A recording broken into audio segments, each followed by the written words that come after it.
Monsieur Messatfa, vous avez demandé la parole. Merci Madame le maire.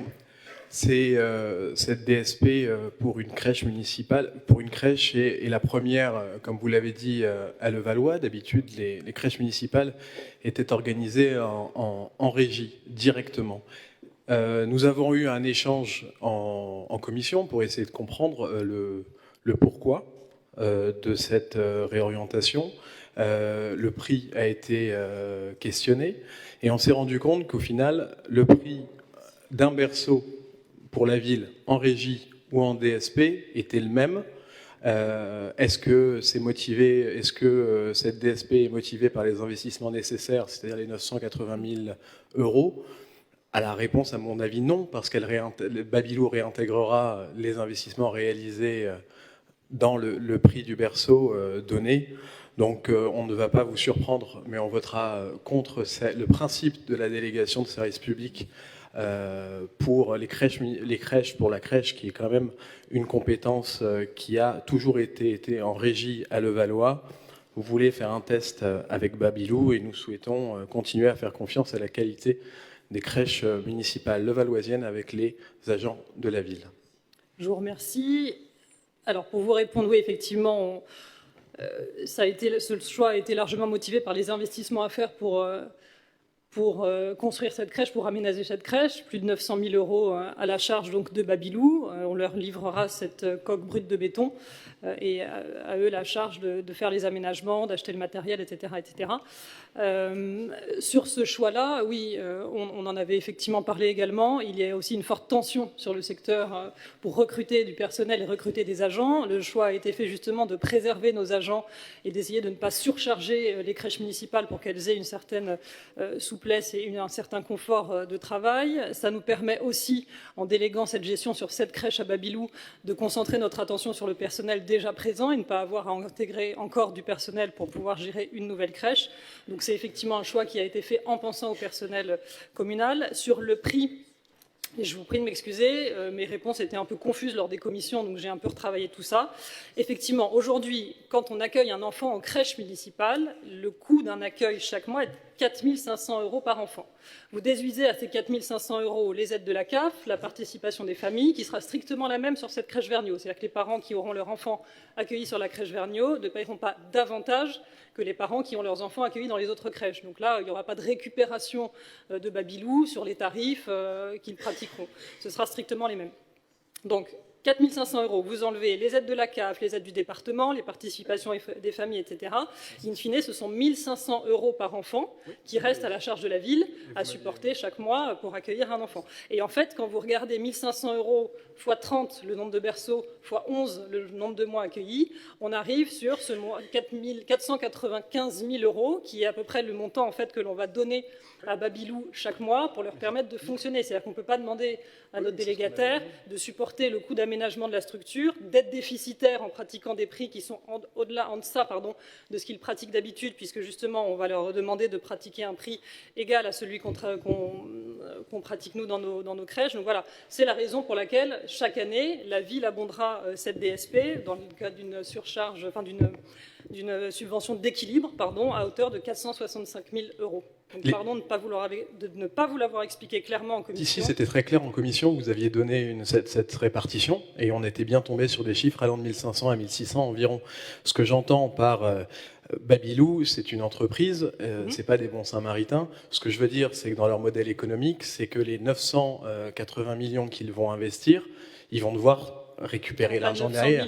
Les 980 000, pardon, ils vont devoir les récupérer et ils les mettent donc dans les prix qu'ils vont pratiquer. Et il y a un modèle économique qui aurait peut-être pu nous le payer moins cher. Ce que je veux dire, c'est que c'est pas parce qu'on laisse en délégation de service public l'investissement à la charge de Babylou que c'est neutre financièrement pour les finances de la ville.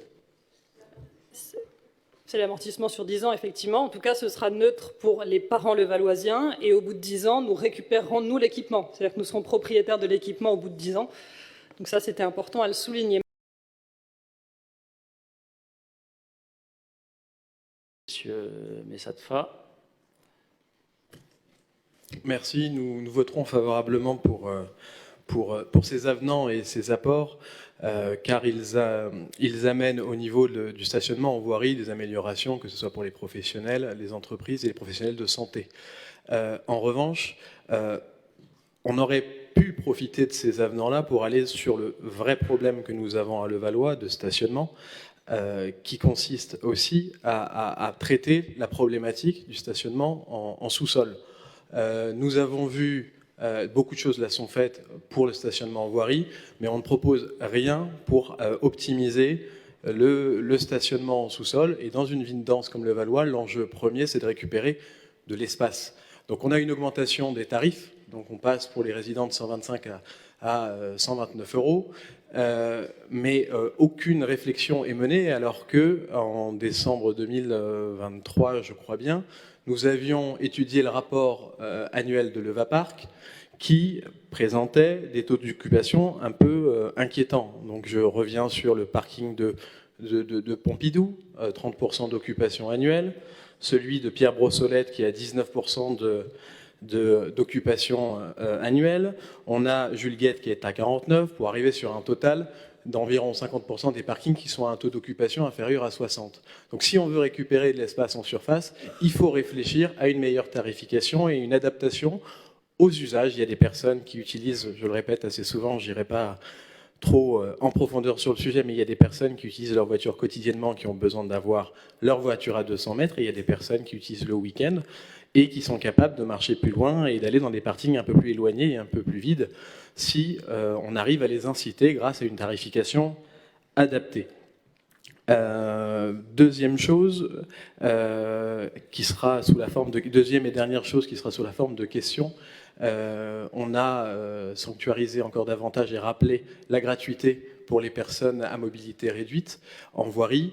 Je me souviens, quand nous avons étudié les rapports sur les rapos, les recours, nous avions sur les 1900 recours annuels, environ 50% qui étaient le fait de personnes à mobilité réduite. Et toutes ces personnes à mobilité réduite qui ont fait des recours, nous avions 100% de recours qui ont été annulés. Donc des pistes, un travail devait être fait et une réflexion sur une amélioration du système devait être fait.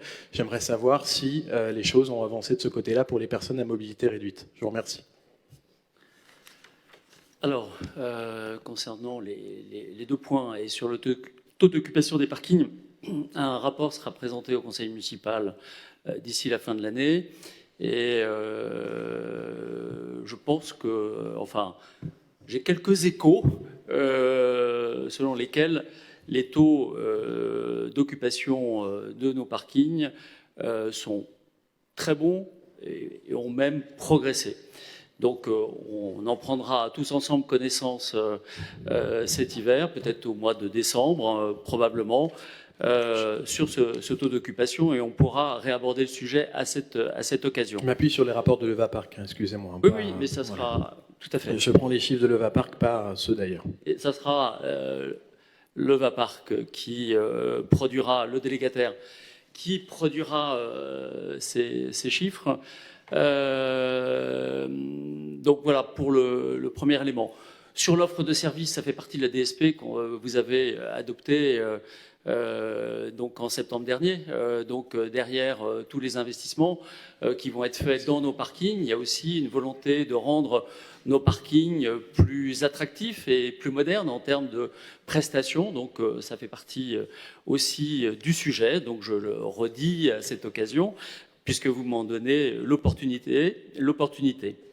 Sur les personnes à mobilité réduite, effectivement, quand vous habitez Levallois, vous devez effectivement informer le délégataire que vous êtes une personne à mobilité réduite pour que vous soyez bien inscrit dans nos bases, et que lorsque donc la détection automatique passe sur le stationnement en surface, vous ne soyez pas gratifié d'une contredanse si vous avez commis une infraction en ne payant pas votre stationnement. Voilà. Des réflexions, on peut en mener. Ce qui est compliqué, c'est quand vous proposez aux personnes de se déclarer, voilà, de ne pas se déclarer, simplement d'aller à l'horodateur pour dire je suis à mobilité réduite. Aujourd'hui, il n'y a aucune mesure de contrôle possible. Donc c'est un peu délicat. On est prêt à y réfléchir si les systèmes permettent effectivement de contrôler, j'aime pas le mot contrôler, mais éviter les effets d'aubaine. Vous savez, il y a toujours des petits malins ici ou là. Et donc, voilà, c'est un sujet sur lequel il faut quand même prêter attention. Je crois que dans différents sujets, on essaye de prévenir la fraude.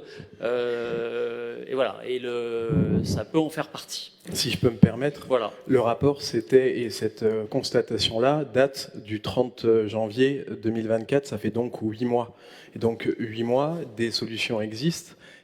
Sont étudiées dans d'autres villes. Nous avions formulé notamment au conseil municipal des propositions pour que les personnes à mobilité réduite puissent apposer quelque chose sur leur plaque d'immatriculation ou puissent enregistrer leur plaque d'immatriculation sur un horodateur, comme c'est déjà le cas dans d'autres villes de France. Mais là, je suis un peu étonné d'entendre qu'après 8 mois, vous pensiez encore à essayer de réfléchir en disant que c'était compliqué. Bien sûr qu'il y aura toujours de la fraude, bien sûr qu'il y aura toujours des difficultés et tout n'est pas simple.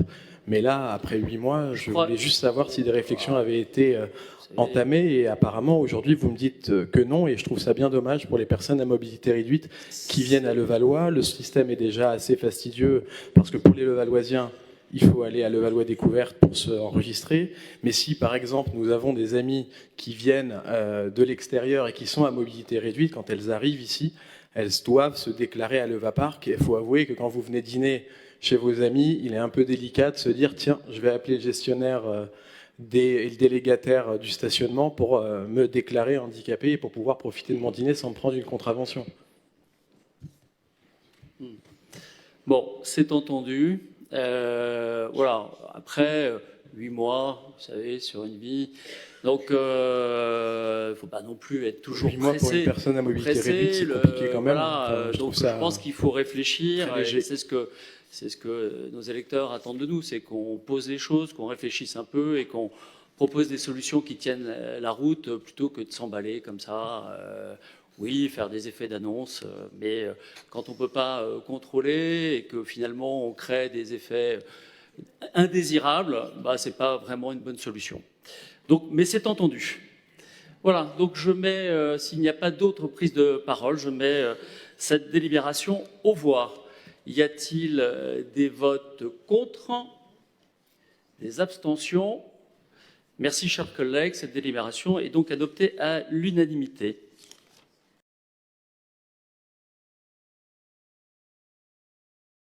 Monsieur Messatfa. Merci, Madame le maire.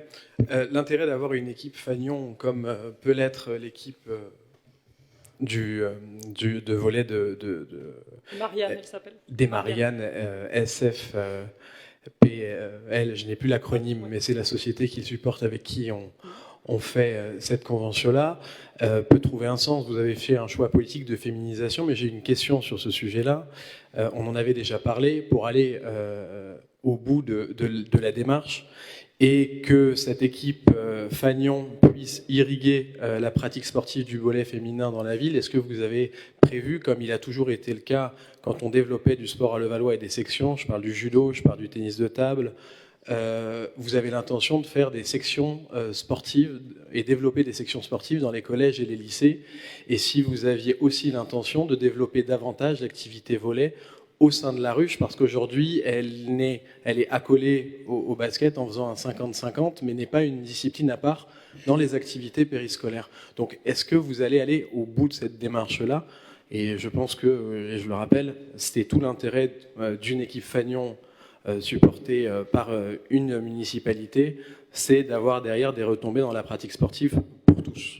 Alors, des retombées dans la pratique sportive, ne vous inquiétez pas, on en a, parce que Luce Brennan, la présidente du LSC Volley, croule sous les inscriptions, qu'elle n'arrive pas absorbé malheureusement. Donc là-dessus, les retombées sont au rendez-vous. Pour vous parler de la ruche, et pardon, la première question, c'était sur les sections sportives dans les collèges et les lycées, sections sportives dans les cas. collèges, il n'y a pas eu de demande dans ce sens. Donc non, il n'y a pas de projet aujourd'hui de faire créer une section sportive volley avec les collèges de la ville. Mais encore une fois, rassurez-vous, les retombées sportives sont bien au rendez-vous puisque, encore une fois, les sections amateurs du volley sont très, très, très demandées, et ce, dès les premiers âges.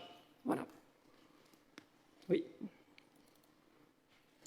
Merci. Est-ce que vous ne pouvez pas être proactif sur ce sujet-là des sections sportives? Parce que si j'imagine qu'on a des jeunes qui pratiquent en club à Levallois et que le club croule sous les demandes, peut-être que le rôle de la ville est d'être proactif sur l'organisation pour essayer de déceler des talents avec l'aide des coachs pour leur permettre derrière, dans les collèges de la ville, de continuer à pratiquer le sport à un niveau au moins compétition. C'est un peu comme ça que ça s'était organisé avant. C'est pas forcément les clubs qui sont toujours en demande. Ça peut être aussi la ville qui, en mettant tout le monde autour de la table, peut essayer d'être proactif sur le sujet. Alors proactif, j'ai pas l'impression de ne pas l'être. Maintenant, sur ce sujet-là, moi, j'ai plutôt tendance à faire confiance aux directeurs des collèges. D'ailleurs, je siège très régulièrement dans les conseils d'administration en tant que vice-présidente du département. Je sais que David-Xavier Weiss le fait aussi en tant que conseiller départemental. J'y étais pas plus tard que la semaine dernière au collège Jean Jaurès, et ce n'est aujourd'hui pas un sujet qui est demandé. C'est pas une question, c'est pas quelque chose qui est demandé. Attention aussi, comme je vous le dis, les créneaux sont extrêmement demandés et les cours sont pleins. Quand on ouvre une section sportive telle que celle-ci, notamment en sport collectif, ça fait des créneaux à libérer et à prévoir dans les calendriers et dans les plannings annuels. Aujourd'hui, force est de constater que nous n'en avons quasiment pas. Voilà. Donc aujourd'hui, je ne sais pas ouvrir une section sportive volley sans que ça se fasse au détriment des cours déjà existants. Voilà. D'autres questions? Il n'y en a pas. Je vous remercie. Je mets aux voix la 18, qui est pour, avis contraire, abstention ici.